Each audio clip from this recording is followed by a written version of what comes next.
दोस्तों, इंटरनेट की दुनिया जितना ज़्यादा आरामदायक है उससे कई ज़्यादा नुकसानदायक है। आप लोगों ने ये कहावत तो सुनी ही होगी कि छुरी को बनाया गया था सब्जी काटने के लिए, मगर कुछ लोग इसका गलत इस्तेमाल करके इससे हत्या भी करते हैं। ठीक ऐसा ही हुआ है गुड़गांव के सेक्टर 107 की हाउसिंग सोसाइटी में, जहां पर एक 16 साल के बच्चे ने एक 9 साल की बच्ची की हत्या कर दी, वो भी इंटरनेट से सीख के। मतलब आप सोच करके देखो कि आप और हम जैसे लोग, ऐसे कई आपके जान पहचान में लोग होंगे जो शायद इंटरनेट से कुकिंग या फिर कोई आर्ट, इवन कुछ ऐसे भी लोग होंगे जो शायद इंटरनेट से स्टडी भी करते, शायद क्या मतलब करते ही हैं। मगर इस बच्चे ने इंटरनेट को नेक्स्ट लेवल पर इस्तेमाल करने की सोची।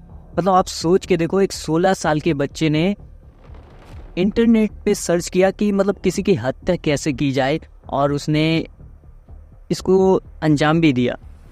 मतलब आप सोच के देखो, ऐसी क्या मजबूरी रही होगी उस 16 साल के बच्चे की, जिसको एक 9 साल की बच्ची की हत्या करनी पड़ी। और आज मैं इसी स्टोरी को आप लोगों से शेयर करने वाला हूँ। नमस्कार दोस्तों, मेरा नाम विकास है और आप देख रहे हैं डार्क वर्ल्ड। और आज मैं आप लोगों के लिए एक ऐसा ही रियल स्टोरी लेकर आया हूँ। दोस्तों, अगर आप लोगों को रियल हॉरर स्टोरी, क्राइम या मिस्टीरियस स्टोरीज पर दिलचस्पी है तो आप हमारे चैनल को सब्सक्राइब कर सकते हैं, क्योंकि इस वक्त हमें आपकी सपोर्ट की बहुत ज़रूरत है। तो अब आते हैं हमारी मेन टॉपिक पे। दोस्तों, आजकल छोटे बच्चों से लेकर हर उम्र के लोगों के हाथों में स्मार्टफोन है, जिससे वो जो मन में आए वो देख सकते हैं, भले ही वो चीज़ उन्हें देखनी चाहिए या नहीं। ऐसे में अगर बच्चे कुछ ऐसा देखने लग जाए जिससे कि वो किसी घटना को अंजाम दे सके, तो रूह तक कांप उठे। ऐसा ही एक सनसनी मामला गुड़गांव के सेक्टर 107 की हाउसिंग सोसाइटी में हुआ है, जिसे जानकर आपकी भी रूह कांप उठेंगे। एक 16 साल के बच्चे ने 9 साल की मासूम लड़की का कत्ल कर दिया। बस इतना ही नहीं, कत्ल करने के बाद उस मासूम लड़की के शरीर को बुरी तरीके से आग भी लगा दी। दोस्तों, ये घटना हाल ही में 1 जुलाई 2024 की है, जब किशोर नाम का एक 16 साल का लड़का अपने ही पड़ोस की बिल्डिंग में चोरी के इरादों से गया, और जब उसे चोरी करता देख एक मासूम सी दिखने वाली 9 साल की बच्ची ने देखा, तो किशोर ने बिना कुछ सोचे समझे उस मासूम सी बच्ची का गला दबाकर उसे मौत का घाट उतार दिया। यहाँ हमें पता चला है कि किशोर कुछ दिनों से अपनी फोन से सारी जानकारियाँ हासिल कर रहा था, जिससे कि उसे हत्या करने में कोई भी परेशानी का सामना ना करना पड़े। जब किशोर का फोन चेक किया गया तो पता चला उसने अपने फोन पर हत्या कैसे करे, हत्या के बाद सबको कैसे ठिकाने लगाए, इस तरीके की सर्च कर रखा था, जिससे हमें पता चलता है कि किशोर अपने और चोरी के बीच किसी को भी आने नहीं देना चाहता था। और जहां पर किशोर चोरी करने गया था, वहां की भी सारी जानकारी किशोर के पास थी, जैसे कि गहने कहाँ रखे होते हैं, अलमारी की चाबियां कहाँ रखी होती है, इस तरीके की सभी जानकारी किशोर को थी। मगर किशोर को एक चीज की जानकारी नहीं थी, वह है सीसीटीवी कैमरा की। किशोर को नहीं पता था कि उस घर में सीसीटीवी कैमरा लगा हुआ है, जिससे कि किशोर पकड़ा गया। दोस्तों, अभी मैं आप लोगों से एक बहुत ही सीरियस मैटर के बारे में डिस्कस करने वाला हूं,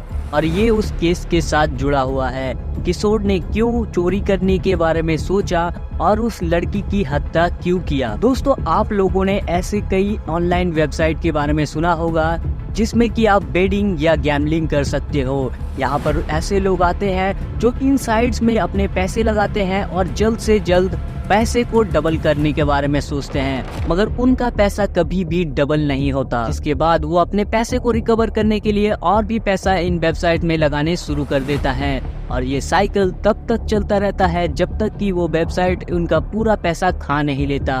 और जब उनके पास कोई ऑप्शन नहीं बचता है, तो वो अपने दोस्तों से या अपने आसपास के लोगों से कर्जा लेना शुरू कर देता है, और अपने पैसे को रिकवर करने के लिए उनका भी पैसा इन वेबसाइट्स पे लगा देता है। और जब वो हार जाते हैं तो उनके ऊपर एक बहुत ही बड़ा अमाउंट कर्ज का आ जाता है, और इस डिप्रेशन में वो लोग कुछ ऐसा कदम ले लेता है जो कि उनके लिए सही नहीं होता है। और ऐसा ही हुआ है किशोर के साथ। पुलिस वालों ने किशोर से जब पूछताछ की तो उन्हें पता चला किशोर ने अपने किसी दोस्त से 20,000 रुपए कर्ज लिया था, और उन पैसों को जुए में हार गया। किशोर को उन पैसों को जल्द से जल्द अपने दोस्त को लौटानी थी, जिस वजह से किशोर अपने पड़ोस की बिल्डिंग में चोरी करने के इरादे से दाखिल हुआ। सोसाइटी वालों का कहना है कि किशोर का मन बिल्कुल भी पढ़ाई लिखाई में नहीं लगता और वो अपनी क्लास में 2 बार फेल भी हो चुका है। और बस इतना ही नहीं, बल्कि 3 साल पहले वो अपने घर से भी भाग गया था। पुलिस ने बच्चे की शव को पोस्टमार्टम के लिए भेज दिया और इस बात की भी जानकारी निकालने की कोशिश की कि बच्ची के साथ हादसे से पहले या हादसे के बाद यौन उत्पीड़न तो नहीं हुआ। पुलिस का कहना है कि किशोर अपने बयान को बार बार बदल रहा है। ऐसे में पुलिस उससे सख्त पूछताछ कर रही है और उसे पुलिस कस्टडी में ही रखा हुआ है। दोस्तों, इंटरनेट का इस्तेमाल करो मगर इस तरीके की चीजों के लिए नहीं। इंटरनेट को अच्छी जगह पर इस्तेमाल करो, आपकी जिंदगी बदल जाएगी। और जुए के तो आसपास भी मत जाना, ये आपकी जिंदगी को खा जाएगी और इसका खामियाजा आपके परिवार वालों को भुगतना होगा, क्योंकि इसका विक्टिम मैं भी रह चुका हूँ। अब इस केस के बारे में आपका क्या राय है, आप हमें कमेंट करके जरूर बताएं। और मिलते हैं एक और नई क्राइम मिस्टीरियस वीडियो में, तब तक के लिए बाय।